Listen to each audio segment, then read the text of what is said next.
ताज सुरू करायचं. स्वागत करा.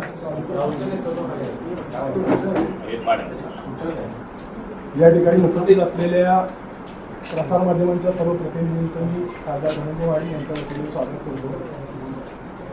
वेगवेगळे विषय आणि वेगवेगळे प्रश्न डोक्यामध्ये घेऊन आपण सगळेजण या ठिकाणी आलेलो आहोत याची जाणीव आहे. पण सुरुवातीला ज्या विषयावर पत्रकार परिषद बोलवलेली आहे नाही एकाच विषयावर बोलू. एकच विषय या संदर्भात साहेब आपल्याला माहिती देतील आणि आपण त्याचे योग्य वातावरण करावं अशी पुन्हा एकदा आपल्या सगळ्यांचं स्वागत करतो आणि सर्वांना विनंती करतो आणि पत्रकार परिषद सुरू करा. सुरू करूया. सर्व पत्रकार, प्रिंट आणि इलेक्ट्रॉनिक मीडियाच्या सर्व बंधू भगिनींचं मनपूर्वक स्वागत. महाराष्ट्राचे सन्माननीय मुख्यमंत्री देवेंद्रजी फडणवीस साहेब, उपमुख्यमंत्री एकनाथजी शिंदे आणि उपमुख्यमंत्री अजितदादा यांच्या नेतृत्वाखाली महाराष्ट्राची घोडदौड अतिशय वेगानं सुरू आहे. मग ते इन्फ्रास्ट्रक्चर असेल, उद्योगवाढीसाठी असेल, फॉरेन डायरेक्ट इन्व्हेस्टमेंटबाबत परवाच आपण बातमी वाचली, शेतकऱ्यांचे विषय असतील, नुकत्याच झालेल्या अतिवृष्टीमुळं नुकसान झालं त्याचं पंचनामा असेल आणि त्याचबरोबर गावागावामध्ये सोयीसुविधा पोचवणे अशा अनेक विषयावर हे सरकार अतिशय गतीनं काम करत आहे.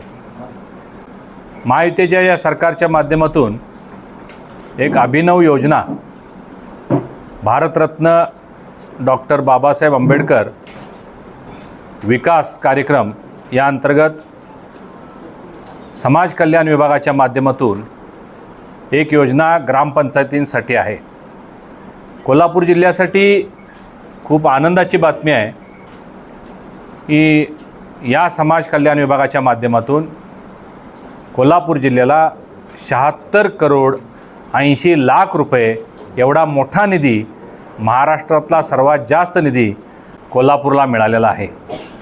मी या कामी सहकार्य केल्याबद्दल सन्माननीय मुख्यमंत्री देवेंद्रजी फडणवीस साहेब, उपमुख्यमंत्री एकनाथजी शिंदे साहेब आणि उपमुख्यमंत्री अजितदादा, त्याचबरोबर या विभागाचे समाज कल्याण विभागाचे मंत्री आदरणीय नामदार संजयजी शिरसाट साहेब, आपले सहकारी आणि आपल्या जिल्ह्याचे सुपुत्र चंद्रकांतदादा पाटील, आपले पालकमंत्री प्रकाशरावजी आबिटकर यांचं मी मनपूर्वक आभार व्यक्त करतो की एवढी मोठी योजना, एवढा मोठा निधी कोल्हापूर जिल्ह्यासाठी त्यांनी देऊ केलेला आहे.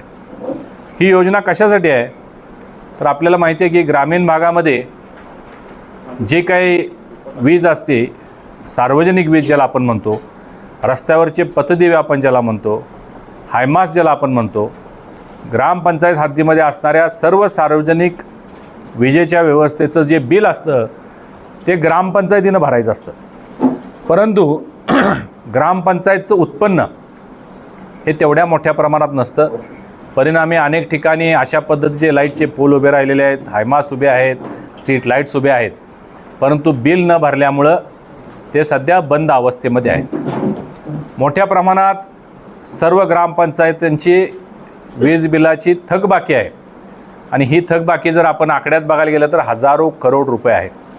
प्रत्येक ग्रामपंचायती या सातत्यानं गेले 3 वर्ष मी पाहतोय की आमच्या विजेचं बिल माफ व्हावं किंवा आम्हाला सवलत मिळावी यासाठी ते विशेष प्रयत्न करत आहेत.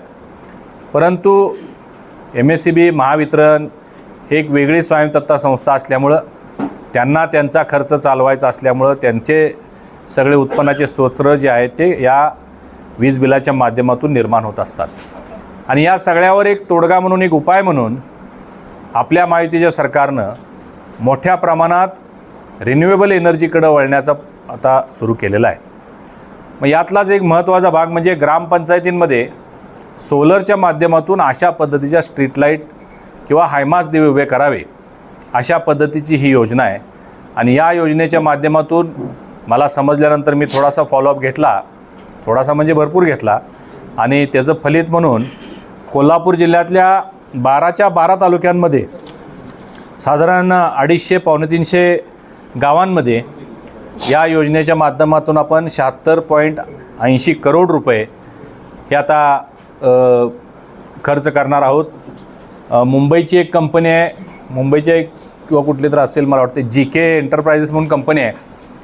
त्यांनी हे टेंडर म्हणजे 5-7 लोकांनी भरलं होतं, त्यात GK एंटरप्राइजेसला मिळालेलं आहे आणि ते लवकरच हे काम सुरू करतील.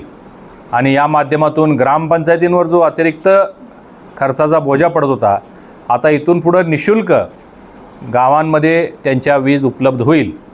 आणि या योजनेचा पुढचा टप्पा, आज फक्त 250-300 गावं घेतलेले आहेत. पुढच्या टप्प्यामध्ये उर्वरित बाकी गावं यावीत यासाठी माझा प्रयत्न असणार आहे. मी आपल्याला सांगत होतो की गतिमान सरकार या दृष्टिकोनातून आहे की अनेक ठिकाणी आता सोलारचे प्लांट्स उभा करून शेतकऱ्यांनासुद्धा जी वीज आज सवलतीच्या दरात दिली जाते ते वीज बिल पूर्ण माफ करण्याची घोषणा केलेली आहे. भविष्यात त्यांना वीज बिलच भरावं लागू नये या दृष्टिकोनातून आमचं सरकार काम करत आहे. खूप मोठ्या प्रमाणात सोलर पार्क्स उभा करण्याचं काम चालू आहे. PPP मॉडेलवर काही इन्व्हेस्टर्स, काही उद्योगपती त्यामध्ये इन्व्हेस्ट करत आहेत, जेणेकरून महाराष्ट्राला पूर्णपणे विजेच्या बाबतीत स्वायत्तता करणे आणि सर्व शेतकऱ्यांना मोफत वीज द्यायची या दृष्टिकोनातून हे आमचं सरकार काम करत आहे.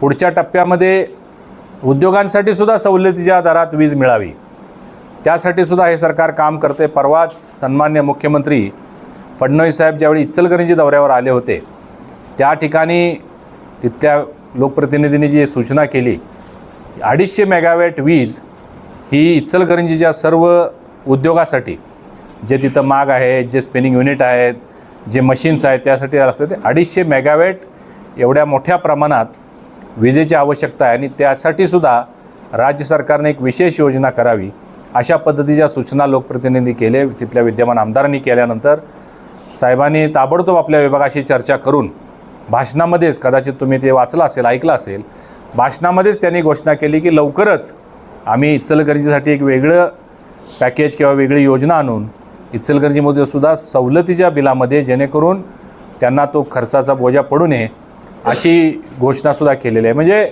एकंदरीत रिन्युएबल एनर्जीचा किंवा नैसर्गिक स्रोतांचा पुरेपूर वापर करून आपलं राज्य विजेच्या बाबतीत स्वावलंबी बनवण्याचं ते काम आमचं सरकार करत आहे. आणि त्याचाच एक भाग म्हणून आज या समाज कल्याण विभागाच्या माध्यमातून 250 गावांमध्ये 76 कोटी रुपये आलेले आहेत. मी सर्व महायुतीच्या आमच्या नेते मंडळींचं मनपूर्वक अभिनंदन करतो.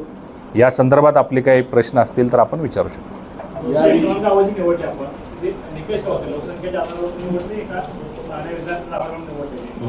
हे निकष असं जिथं अडचणी आहेत, ज्या गावांना जास्त करून ज्यांचं थोडंसं बाकी आहे, अशा थोडं प्रायोरिटी घेतलेले आहेत.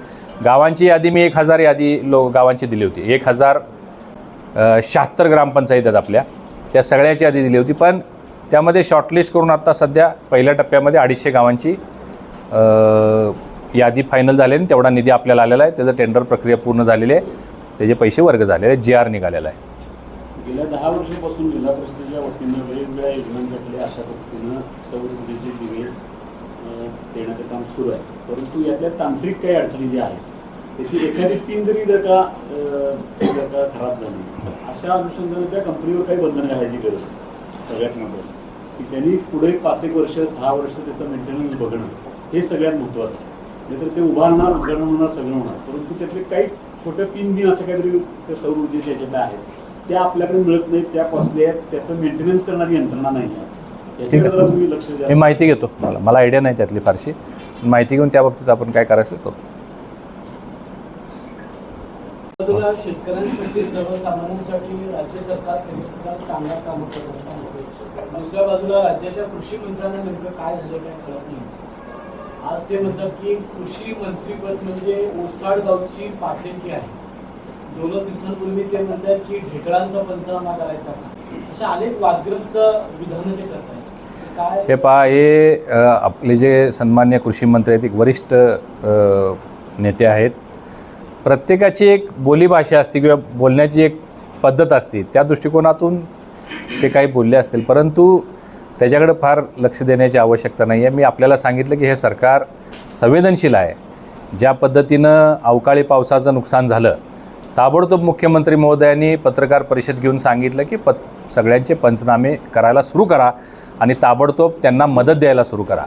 त्यामुळं एखाद्याच्या कार्यपद्धतीवर आपण बोलणं उचित आहे असं मला वाटत नाही.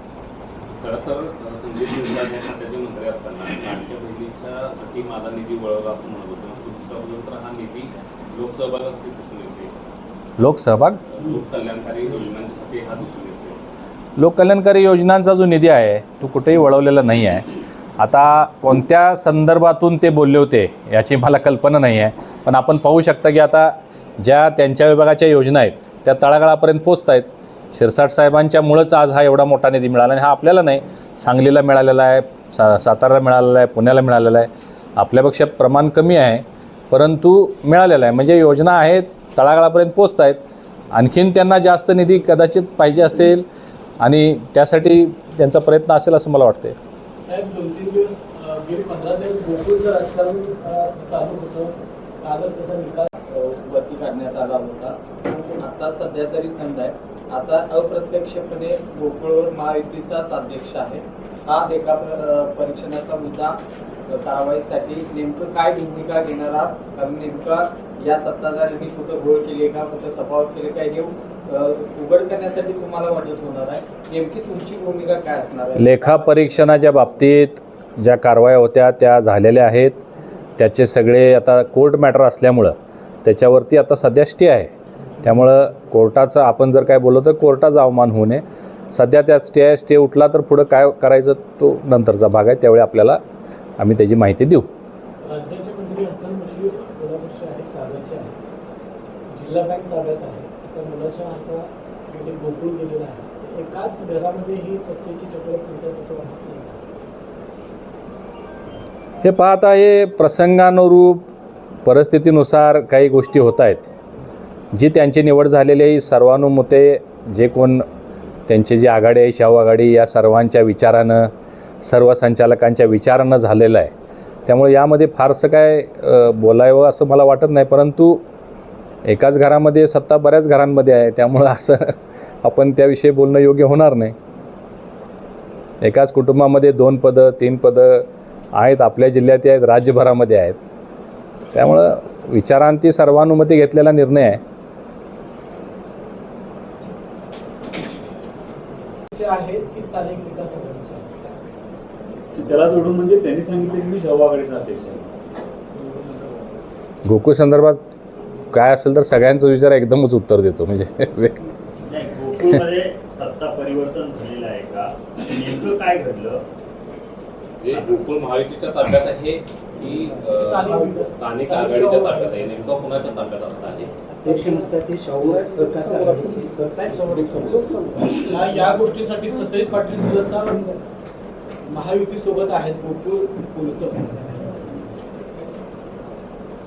हे पहा गोकुळचं गेल्या 10-15 दिवसातलं जे काय राजकारण झालं किंवा ज्या काही घडामोडी झाल्या, काही नावं समोर आली आणि ती नावं बदलावी लागली, या सगळ्यामध्ये कुठल्याही प्रक्रियेमध्ये मी सहभागी नव्हतो. त्यामुळं जे काय घडलं हे आपल्यासमोर आहे. आता हे निश्चित आहे की मी काही दिवसापूर्वी आपण मला प्रश्न विचारला होता की गोकुळच्या बाबतीत काय चाललं आहे. त्यावेळी मी माझी एक भावना व्यक्त केलेली होती की महायुतीचा गोकुळचा चेअरमन व्हावा आणि त्याचा रेफरन्स मी दिलेला होता आपल्याला की का मी म्हणतो आहे, त्याचं लॉजिक काय आहे. तर आपल्या लक्षात असेल ज्यावेळी गोकुळची निवडणूक झाली त्यावेळी राज्यामध्ये महाविकास आघाडीचं सरकार होतं. 2000 साली मला वाटतं ही निवडणूक झाली आणि त्यावेळी महाडिक साहेबांच्या आणि PN पाटील साहेबांच्या नेतृत्वाखाली गोकुळचा कारभार गुण्यागोविंदानं आनंदानं चाललेला होता. परंतु त्यावेळी जी निवडणूक झाली त्यावेळी ज्यांचं तुम्ही आत्ता नाव घेत आहे त्यांनी तत्कालीन त्यावेळचे सन्माननीय मुख्यमंत्री यांना सांगून महायुतीच्या विरोधात आपण महाविकास आघाडी अशा पद्धतीचं पॅनल केलं पाहिजे. भले त्याचं नाव शाहू आघाडी दिलं असेल, काही दिलं असेल, परंतु आम्ही विरुद्ध ते सर्व अशा पद्धतीनं त्यांनी ते पॅनल केलं आणि काही लोक आमच्याकडे यायला इच्छुक होते. परंतु त्यावेळी त्यांच्यावर दबाव टाकून तुमच्याकडं बातम्या आहेत, माझ्याकडं बातम्या आहेत की कशा पद्धतीनं काही लोकांना त्यांनी हाताळून मुख्यमंत्री महोदयांचा त्यामध्ये सहभाग घेऊन त्यांनी त्यावेळी निवडणूक लढवली आणि ते सगळे एक झाले आणि सत्ता त्यांच्या ताब्यामध्ये घेतली. आता त्यामुळं आत्ता सध्या तर राज्यामध्ये महायुतीचं सरकार आहे आणि मी महायुतीचा एक घटक आहे. भारतीय जनता पार्टीचा मी एक पदाधिकारी आहे, खासदार आहे. त्यामुळं स्वाभाविकपणानं माझी ही भावना होती. आता होणार नाही होणार हे मला माहिती नव्हतं, परंतु मी माझी भावना व्यक्त केली की गोकुळमध्ये महायुतीचा चेअरमन व्हावा आणि त्या पद्धतीनं घडलेलं आहे आणि मला विशेष आनंद होतो आहे की महायुतीचा चेअरमन त्या ठिकाणी झालेला आहे. ते तुमचा रोल कुठे नाही म्हटलं तर आज भेटून गेला नवीन बशीर तुम्हाला. आता एक जिल्ह्याचा प्रमुख पदाधिकारी म्हणून ते मला भेटायला आले. यापूर्वी गोकुळची सत्ता एकाच व्यक्तीच्या भोवती केंद्रित होती. आता गोकुळ 25 लाख लोकांच्या सोबत जोडल्या गेल्याची टीका केली सतेज पाटलांनी. काय परत सांगा.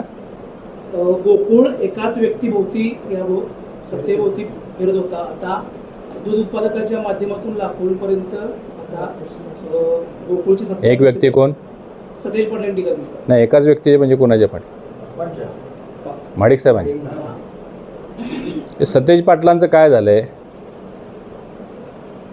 महाडिक नाव घेतलं की त्यांचं ते मुघलांचा घोडा तयार होतो आहे. त्यांना कसं ते पाण्यात दिसत होतं तसं. मग परवाचं त्यांच्या काही स्टेटमेंट्स ऐकले, टीका ऐकल्या, तुम्ही आता सांगताय. महाडिक म्हणले की मग ते टँकर, मग ते पेट्रोल पंप, मग ते कारखाना. विषय गोकुळचा चाललेला आहे.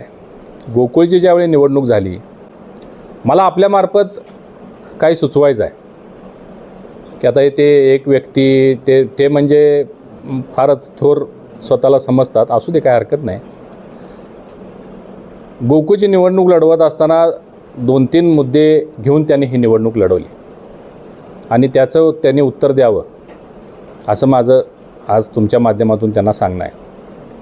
महाडिक साहेबांच्या ताब्यामध्ये 2019 साली गोकुळ दूध संघ असताना किती ठेवी होत्या आणि आज 2025 साली गोकुळ दूध संघाच्या किती ठेवी आहेत हे त्यांनी जाहीर करायला पाहिजे आणि हे स्वतः जाहीर करावं, कुठल्या चमच्यांच्या मार्फत जाहीर करू नये. दुसरं, गोकुळच्या निवडणुकीमध्ये त्यांचा एक मुद्दा होता की दूध, वासाचं दूध बाजूला काढलं जातं, ते वासाचं दूध आम्हाला परत द्या. तुमच्या लक्षात असेल हा मुद्दा त्यांनी खूप गाजवला होता. म्हणजे प्रत्येक जनरल मीटिंगला सुद्धा बाहेर ते गोंधळ घालायचे लोक आणून. गोकुळचं वासाचं दूध परत द्या, आम्ही काय करायचं त्याची विल्हेवाट लावू, असं ते शेतकऱ्यांच्या बाबतीनं बोलत होते. आता 4 वर्षे होत आलेले आहेत. किती वासाचं दूध आजपर्यंत तुम्ही परत दिलं हे त्यांनी जाहीर केलं पाहिजे. तिसरा मुद्दा, ज्यावेळी 2019ला 20ला ही निवडणूक झाली, 3600 काहीतरी संस्था होत्या, आता त्या 5,500 संस्था झालेल्या आहेत. आता या वाढीव संस्था ज्या आहेत यांच्या माध्यमातून किती दूध गोळा होते हा एक आकडा त्यांनी जाहीर केला पाहिजे. माझं असं मत आहे की या सगळ्या संस्था ज्या त्यांनी नवीन केलेल्या आहेत ह्या फक्त मतांसाठी केलेल्या आहेत आणि याच्यामुळं मूळ ज्या संस्था आहेत, मूळ जे दूध उत्पादक आहेत, मूळ ज्यांनी त्याच्यावर आपला म्हणजे गावचा विकास केलेला आहे, शेतकऱ्यांचा विकास केलेला आहे, त्यांच्यावर खूप मोठा अन्याय व्हायला लागला आहे असं माझं मत आहे.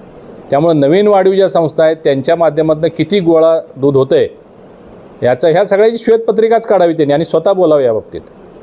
आणखीन एक महत्त्वाचा मुद्दा त्यांनी सांगितलं, परवाच्याच बाईटमध्ये मी बघितलं की आम्ही निवडणुकीमध्ये 2 रुपये वाढवून देऊ असं प्रॉमिस केलेलं होतं, परंतु आम्ही 11 का 12 रुपये आत्तापर्यंत वाढवून दिलेले आहेत. परंतु त्यावेळी त्यांनी जी घोषणा केली होती, घोषणापत्र आहे, ग्राहकांवर बोजा न टाकता आम्ही 2 रुपये वाढवून देऊ असं त्यांनी सांगितलेलं होतं. आज जर तुम्ही बघितलं तर हा सगळा जो 11-12 रुपयाचा फरक दिलेला हा संपूर्णपणे ग्राहकांच्यावर बोजा टाकून ग्राहकांच्याकडनं वसूल करून मगच ते शेतकऱ्यांना देतात. हे खरं आहे का खोटं आहे हेही त्यांनी जाहीर करावं. त्यामुळे आता हे पहा, या जिल्ह्याचं नाव, कोल्हापूर जिल्ह्याचं नाव, गोकुळचं नाव देशभर आहे, जगभर आहे. कारण इथल्या दूध उत्पादक हा खूप कष्टाळू आहे. अतिशय परिश्रमातून ही संस्था मोठी झालेली आहे. आनंदराव चोयकर साहेब असतील, नरके साहेब असतील, PN पाटील साहेब, माडिक साहेब, सगळ्यांनी त्यात कष्ट केलेलं आहे. आता काल चोयकरांच्या मुलग्याला सुद्धा त्यांनी बळीच द्यायचं काम केलेलं असं म्हणूया आपण. पण असो, ह्या सगळ्या दूध उत्पादकांनी हा संघ नावारूपाला आणलेला आहे आणि तिथं काय कारभार चाललेला आहे हा आता मूळ जे सगळे 3600 जे सभासद किंवा संस्था होत्या त्यांना कळालेलं आहे. त्यामुळं आता एक वर्षावर निवडणूक आहे. आता 1 वर्षामध्ये तुम्हाला हे सगळं चित्र बदललेलं दिसेल. त्यांची काम करण्याची पद्धत, त्यांची खुनशी प्रवृत्ती, कशा पद्धतीने लोकांना वागवतात हे सगळं आता सगळ्यांना माहीत झालं. आणि तुम्हालाही सगळ्यांना दिसलं आहे कालच्या विधानसभेच्या निवडणुकीमध्ये आपल्या सर्वांच्या आदरस्थान असणाऱ्या महाराजांच्या कुटुंबियांची कशी त्यांनी मगरुरीची भाषा केलेली आहे हे आपण सगळ्यांनी बघितलं नाही, सगळे पाहत आहेत. त्यामुळे येणाऱ्या निवडणुकीमध्ये यामध्ये गोकुळमध्ये आपल्याला एक वेगळं चित्र पाहायला मिळेल एवढंच मला या संदर्भात बोलायचं आहे. 1 वर्षाने निवडणूक होणार, तुम्ही वेगळं चित्र म्हटलं. आता हसन मुश्रीफांचा मुलगा माहितीपासून अध्यक्ष झाल्याचं तुम्ही म्हटलं. मग हसन मुश्रीफ आता पुढच्या काळात तुमच्यासोबत असतील का सतेज पाटलांच्या सोबतची दोस्ती काय? येणारी ही निवडणूक आम्ही महायुतीच्या माध्यमातून सर्व निवडणुका गोकुळ असेल, महापालिका असेल, जिल्हा परिषद असतील, नगरपालिका असतील, या सगळ्या निवडणुका आम्ही महायुती म्हणूनच सामोरे जाणार आहोत. आणि महायुतीचा झेंडा या सगळ्या संस्थांवर, या सगळ्या स्थानिक स्वराज्य संस्थांवर लागणार याचा मला पूर्ण विश्वास आहे. मुश्रीफ साहेब कुणाच्यासोबत असतील? आमच्यासोबत असणार. ते महायुतीचे घटक आहेत, महायुतीचे मंत्री आहेत. सातत्याने गोकुळमध्ये महाविकास आघाडीचं अस्तित्व राहणार का? आता येणाऱ्या सगळ्या निवडणुका या भारतीय जनता पार्टीच्या कमळ चिन्हावर आणि महायुतीचे जे कोण आमचे घटक असतील त्यांच्या माध्यमातून आम्ही लढवण्याचा निर्णय घेत आहोत. तर ताराराणी आघाडीचं अस्तित्व त्यात कोणाला उभारायची इच्छा आहे का नाही आज तरी कुणी अजून इच्छा व्यक्त केलेली नाही. परंतु ज्यावेळी निवडणुका जाहीर होतील त्यावेळी बघू. शेवटचा प्रश्न, सरकारामध्ये खरं तर आपण पाहतो की पक्षीय निवडणूक यापूर्वी कधी झालेल्या पाहायला मिळत नाही. आता पक्षीय निवडणुका होतील असं दिसतंय, कारण तुम्ही म्हणताय की पक्षीय पातळीवर आम्ही महायुतीकडून निवडणूक लढवू.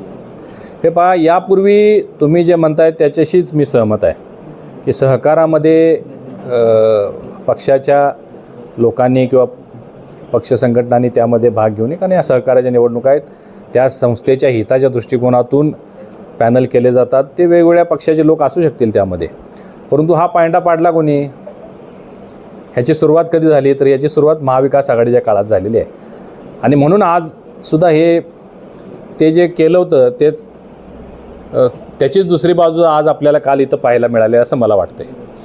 सहकारात शक्यतो पक्षांनी सहभाग घेऊ नये, त्या संस्थाचालकांनी त्यांच्या विचारानं चांगल्याच संस्था चालाव्यात या दृष्टिकोनातून निर्णय घ्यायला पाहिजे असं माझं मत आहे. पण आत्ताचा निधी जाहीर केला, गेल्या 2 वर्षाची परिस्थिती कोल्हापूर जिल्ह्यात दलित वस्तीमध्ये जे काही विकास कामं केले त्यात घाटेंना दोषी ठरवले. ग्रामसेवकांनी अहवाल दिला की दलित वस्तीमध्ये या योजना झाल्या, त्या योजना मात्र झालेल्याच नाहीत. घाटेंना दोषी ठरवले की समाज कल्याण आयुक्त असल्याने त्यांच्यावर कारवाई होती. जे एकनाथ शिंदे मुख्यमंत्री असताना त्या निधीचं पण असंच होणार. हा निधी मी आणलेला असल्यामुळं याची काटेकोरपणे मी सगळी उभारणी होणं, त्यांना वीज पोचवणं, त्याचे भूमिपूजन करणं, त्याचं उद्घाटन करणं हे सगळं मी माझ्या जबाबदारीनं माझ्या सगळ्या पदाधिकाऱ्यांना घेऊन करेन.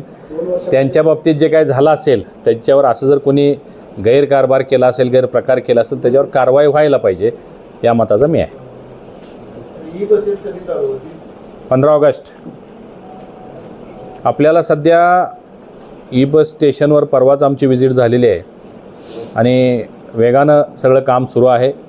2 महत्त्वाच्या गोष्टी ज्या पाहिजे आहेत की तिथंपर्यंत MSEBचे वीज पोचवणं, ज्याचं काम आता अंतिम टप्प्यामध्ये 1 महिना 1.5 महिन्याचं, आणि जो बे करायचा आहे आपल्याला, ज्याला आपण पार्किंग बे म्हणतो, जिथं गाड्या उभा राहतील आणि चार्जिंग पॉईंट करता येईल, या 2 गोष्टी झाल्या की मग ऑफिस वगैरे वर्कशॉप नंतर झालं तरी चालतं आहे. परंतु चार्जिंग पॉईंट असल्याशिवाय बस आपल्याला मिळणार नाहीत. तर चार्जिंग पॉईंट जे आहेत ते साधारण या जुलै एंडपर्यंत व्हाव्यात अशा पद्धतीनं कामाचं स्पीड सुरू आहे. आणि मग बसेस सध्या आपल्याकडं दिल्लीमध्ये उभे आहेत, 500 बसेस आहेत, त्यांनी घेऊन जावं म्हणून सांगितलं आहे. परंतु जो आपण आणून उपयोग नाही, कारण चार्जिंग पॉईंट नसेल तर आणून काय करणार. आमचा प्रयत्न होता की एक टेम्पररी तोपर्यंत आपण काहीतरी व्यवस्था उभी करून चार्जिंग सुरू करावं, पण ते शक्य नाही आहे, कारण त्याला हाय पॉवर खूप मोठ्या प्रमाणात मेगावॅट असणारी वीज त्याला लागते. तर ते साधारण जुलै एंडपर्यंत होईल. 15 ऑगस्टला बसेस कोल्हापुरात याव्यात असा माझा प्रयत्न आहे. 50. आपल्याला तुमच्या माहिती असेल 100 बसेस मंजूर झाल्या होत्या, आणखीन 50 बसेस मंजूर झालेल्या आहेत. टोटल 150 बसेस इलेक्ट्रिक मंजूर झालेले आहेत. पहिल्या टप्प्यामध्ये 50 बसेस येतील. नाही महापालिका बसेस नवीन कोल्हापुरात येणार आहेत, मात्र कोल्हापुरातील रस्त्यांची अवस्था देखील भयानक आहे. 15 ऑगस्टपर्यंत हे रस्ते पूर्ण करण्यासाठी काय प्रयत्न असणार आहे, कारण अधिकाऱ्यांची देखील मानसिकता रस्ते पूर्ण करण्याची दिसत नाही. निधी आलेले 100 कोटी. आता या 100 कोटीच्या निधीचे रस्ते किती सुरू आहेत, किती पूर्ण झालेले आहेत याची मला काही कल्पना नाही आहे. परंतु लवकरच म्हणजे पुढच्याच आठवड्यामध्ये मी महापालिकेमध्ये ऑलरेडी इन्स्ट्रक्शन दिलेले आहेत. कोल्हापूर शहरातले सगळे रस्ते हे सिमेंट कॉन्क्रीटचे झाले पाहिजेत याचा प्रस्ताव मी बनवायला सांगितलेला आहे. पुढच्या आठवड्यामध्ये या संदर्भात बैठकी आहे. 2 ते 3 टप्प्यांमध्ये हे रस्ते होतील. सन्मान्य मुख्यमंत्री देवेंद्रजी फडणवीस साहेब यांच्या कल्पनेतूनच हा प्रस्ताव मी महापालिकेकडे दिलेला आहे आणि त्याचं संपूर्ण जे प्रमुख रस्ते आहेत, मग उपरस्ते आहेत आणि मग छोटे रस्ते आहेत, अशा 3 टप्प्यांमध्ये वर्गीकरण करून त्याचा प्रस्ताव बनवण्याचं काम सुरू आहे. लवकरच तो प्रस्ताव मुंबई या ठिकाणी पाठवून शहराला कॉन्क्रीटचे रस्ते करून कायमचाच हा प्रश्न जो आहे, प्रत्येक वर्षी आपल्याकडे अतिवृष्टीमुळे मोठं नुकसान होतं आहे, मोठ्या प्रमाणात खड्डे पडतात आणि सगळ्यांनाच नागरिकांना त्रास होतो. कॉन्क्रीटचे रस्ते एकदा झाले की 10-15 वर्ष आपल्याला बघावं लागणार नाही. तर त्याला लागणारा सगळा निधी हा राज्य सरकारच्या वतीनं कोल्हापूर शहराला दिला जाईल अशी मी आश्वासन आणि ग्वाही आपल्याला देतो. सर, पण कोल्हापूर शहराचा अर्ध्या भागात ड्रेनेजची लाईन पूर्वीपासून आणि अर्ध्या भागात ड्रेनेजची काय आतापर्यंत व्यवस्था झालेली नाही. आता हे हे रस्ते करत असताना आपल्याला जे काही त्याच्या युटिलिटीज आहेत त्या पूर्ण कराव्या लागतील. मग ते ड्रेनेज असेल, इलेक्ट्रिकच्या लाईट्स असतील किंवा केबल्स असतील, डक्ट असतील, या सगळ्या गोष्टी पूर्ण करून मगच कॉन्क्रीट होईल ना. तर कॉन्क्रीट आपल्याला करून खुदाई काम करता येणार नाही. अर्ध्या शहरात तशी परिस्थिती आहे. ते पूर्ण केलं जाईल. त्याला सुद्धा योजना आहे, अमृत योजना आहे. अमृत योजनेतले आता कामं सुरू आहेत. अमृत 2 आलं आहे, अमृत 3 आता आलेलं आहे. अमृत 3मध्ये ह्या सगळ्या गोष्टी पूर्ण केल्या जातील. कोकणच्या ज्या वाढीव संस्था आहेत त्याच्याबद्दल काय आपण तक्रारी असतील किंवा काय माहिती येणार आहे का? नाही, अजून काय घेतलेलं नाही. किती कलेक्शन कमिशन एवढं नाही, मी त्यांनी जाहीर करावं म्हणले ना, मी नाही माहिती घेणार. माझा कुणाच्या नेत्यांवर आक्षेप नाही. ज्यांनी पत्रकार परिषद घेऊन असं सांगतात की आम्ही 2चं 12 केलं, आम्ही हे केलं, त्यांनी या 4 गोष्टी जाहीर कराव्या असं मी सांगितलेलं आहे. आणि मग आमच्याही ज्ञानात भर पडेल. माझा काय म्हणजे त्यांना विरोध आक्षेप असं नाही. जिल्ह्यातल्या सगळ्या दूध उत्पादकांनाही कळेल काय चाललं आहे किंवा कारभार काय, किती ठेवे होत्या, किती झाल्या. आम्हाला माहिती आहे आकडा, पण आम्ही बोलणं योग्य नाही. सांगू दे त्यांना. काय झालं साहेब, हे सगळे कोट्यावधी शौचालयसुद्धा होतील. पार्किंग जे 3 स्पॉट आपले आहेत त्यातला आता एक विनस कॉर्नर तर एक पूर्ण झाला आहे. लवकरच ते आपल्याला सुरू करता येईल. आपल्याला एक अशा पद्धतीनं एक प्लॅन करायला पाहिजे की बाहेरून आलेले लोक सेंट्रली कुठंतरी आणि त्याच्या सेंट्रली कुठंतरी थांबले पाहिजे. तिथून त्यांना तिथंपर्यंत नेण्याची आवश्यकता आहे. त्यासाठी बस दिली पाहिजे किंवा रिक्षांची व्यवस्था केली पाहिजे. महालक्ष्मी मंदिरात जायचं आहे त्यांना, अन्य कुठल्या पर्यटन स्थळावर जायचं आहे. तर असा एक मेगा प्लॅन करायला पाहिजे. परंतु आता बसेस जर तुम्ही सांगा 10 बसेस जर आपण लावल्या आणि महालक्ष्मी मंदिरा किंवा महाद्वार रोडला जर पाठवल्या तर काय होईल? आज ती व्यवस्था नाही आहे. महालक्ष्मी मंदिराचा विकास आराखडा ज्यावेळी एकदा इम्प्लिमेंटेशन होईल त्यावेळी मग काहीतरी त्या बाबतीत आणखीन अधिकचं काहीतरी आपल्याला सुचवता येईल, करता येईल. आज नवीन आणखीन काहीतरी आपण लादून आणखीन नवीन काहीतरी अडचणी निर्माण होऊ नयेत याची काळजी घेतली पाहिजे. कोल्हापूर जिल्ह्यातील नेत्यांचा प्रभाव हा संपूर्ण राज्यावर आहे. अनेक दिग्गज नेते.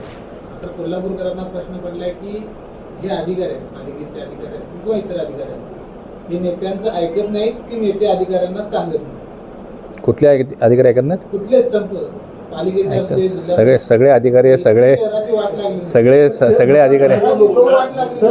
जिल्ह्याचा कोंडाळा झालाय सगळ्यात सिरीज. नाही असं बोलू नका. जिल्ह्याचा काय नाही, मला हे मान्य नाही. मला हे मान्य नाही. जिल्ह्याचा कोंडाळा वगैरे काय झालेला नाही. कोल्हापूर जिल्ह्याचा राज्याप्रमाणेच विकास व्हायला लागलेला आहे. रस्त्यांची हायवेची कामं सध्या सुरू आहेत. रत्नागिरी कोल्हापूर हायवे सुरू आहे. आता सातारा कागल रस्त्याचं काम सुरू आहे. थोडं कमी जास्त झालं. परवाच तुम्ही प्रेझेंटेशन बघितलं. आता बास्केट ब्रिज आणि शिवलेचा फ्लायओव्हर 400 करोड रुपयाचा तो झालेला आहे. कोल्हापूरमध्ये आता इलेक्ट्रिक बसेस यायला लागलेले आहेत. विमानतळ आपलं सुसज्ज झालेलं आहे. विमान सेवा सुरू झालेल्या आहेत. संकेश्वर बांधा रस्ता सुरू आहे. कोंडाळा कसला झाला? रस्ते चांगले शहराच्या अंतर्गत कचऱ्याचा विषय आहे.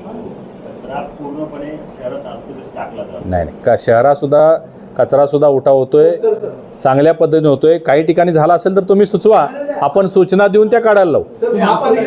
हे सगळं आम्ही बोलण्यातला एवढंच हेतू आहे की हे सगळ्या घोषणा सगळं ऐकून सुद्धा रोज उठून शहरात आम्ही जे बघतोय की नाही ते चित्र चांगलं नाही. या संदर्भात तुम्ही वेळ जरा देऊन त्या अधिकाऱ्यांशी बोलून हे छोटे छोटे प्रश्न आहेत नाही सोडवायला पाहिजे. आता दसरा चौकामध्ये स्वच्छतागृह बांधायला सुरू झालं, तिथं समोर उठलं जात आहे म्हटल्यानंतर काहीतरी परत चर्चा झाली, ते पायामुद्दा केलेली बंद केली. कुठं ना कुठे स्वच्छतागृह व्हायला पाहिजे. एवढ्या मोठ्या संख्येने बाहेर लोक महापालिकेनं सर एक पत्र काढलेलं आहे. उद्यानामध्ये जे झाडाचे फांद्या पडलेल्या आहेत ते आणि चिकनचं वेस्ट हे विविध संस्थांना तिने आज आवाहन केलेलं आहे. आमच्या लोकमध्ये छोटीशी बातमी आहे आपल्याला की हे तुम्ही वेस्ट घेऊन जाणार असाल आणि ते सो करताना त्या संस्थेनं न्यावं. महापालिका काय करणार? महापालिकेचे अधिकारी नेत्यांचं ऐकत नाही. लोक म्हणतात की शहराचं आमचं तर ऐकतात. साहेब लोकसभेचे तुम्ही खासदार असताना दर 6 महिन्याला तुमचं प्रगती पुस्तक माध्यमांच्या समोर ठेवून जनतेला तुम्ही सांगत होता, परंतु राज्यसभेचे खासदार झाल्यानंतर तुम्ही इतर राजकारणात अडकलाय. कोल्हापूरकडे तुमचं जास्त लक्ष नाही आहे असं वाटतंय. हे पहा, असं म्हणता येणार नाही. आज मी आपल्याला सांगितले की जगातला सगळ्यात मोठा पक्ष भारतीय जनता पक्ष, त्याचा राज्यसभेचा खासदार आहे. राज्यसभेचा खासदार होणं ही सोपी गोष्ट नाही आहे. या देशामध्ये 144 करोड लोक आहेत आणि त्यामध्ये 550 लोकसभेचे आणि 250 राज्यसभेचे खासदार आहेत. त्यातला मी एक आहे. पक्षानं काही जबाबदाऱ्या माझ्यावर दिलेल्या आहेत. मी उदाहरण आपल्याला सांगेन की लोकसभेच्या आधी केरळसारखं राज्य मॅड होतं. 2 लोकसभा मॅड होत्या. जवळजवळ 3 महिने मी तिथं जाऊन राहिलेलो होतो. त्याच्यानंतर दिल्लीच्या निवडणुका आता मध्यंतरी झाल्या गेल्या वर्षी. तिथल्या 2 विधानसभेची जबाबदारी माझ्याकडे होती. कोलकाता, वेस्ट बेंगाल, तिथल्या 2 लोकसभेची जबाबदारी माझ्याकडे आहे. बिहारची विधानसभा लागलेली आहे. बिहारच्या विधानसभेतले 2 विधानसभा, बेगुसरायसारख्या विधानसभेमध्ये ते आता जबाबदारी माझ्यावर दिलेली आहे. आता हे पक्षाचं जे काम आहे, संघटनेचे जे काम आहे, हे मला आता प्रामुख्यानं त्याच्याकडे जास्त वेळ द्यावा लागतो. त्यामुळं कदाचित इथं थोडंसं दुर्लक्ष होतं आहे. परंतु कोल्हापूरचे प्रश्न अनुत्तरित राहणार नाही, त्याची जबाबदारी किंवा काळजी मी निश्चित घेईन. पक्ष म्हणून आता मी काल कलकत्त्यावरून आलेलो आहे. मी 4 दिवस कलकत्त्याला होतो. मी आता 3 तारखेला 4 तारखेला पटना आणि म्हणजे बिहारला निघालेलो आहे. हे काम आहे, पक्षाचं काम आहे, त्याला ते मला करावंच लागणार आहे. परंतु इथले जे प्रश्न आहेत ते सोडवण्यासाठी सुद्धा प्रगती पुस्तक आता एकदमच काढेन मी नंतर. वर्षाला काय मला जमलं नाही, परंतु एकदम आपल्याला दिसेल. साहेब, विशाळगडचं आजपासून अतिक्रमण काढायला सुरुवात झालेली आहे, तर त्या संदर्भात काही अपडेट्स आहेत का? किती अतिक्रमण? नाही, मला कल्पना नाही आहे, परंतु अतिक्रमण कुठेही असलं तर ते निघालंच पाहिजे. खासकर जे आपली श्रद्धास्थानं आहेत, जे आपले गडकोट किल्ले आहेत, तिथं तरी अतिक्रमण होऊ नये आणि झालं असेल तर ते काढलं गेलं पाहिजे, ही माझी भूमिका आहे. थँक्यू.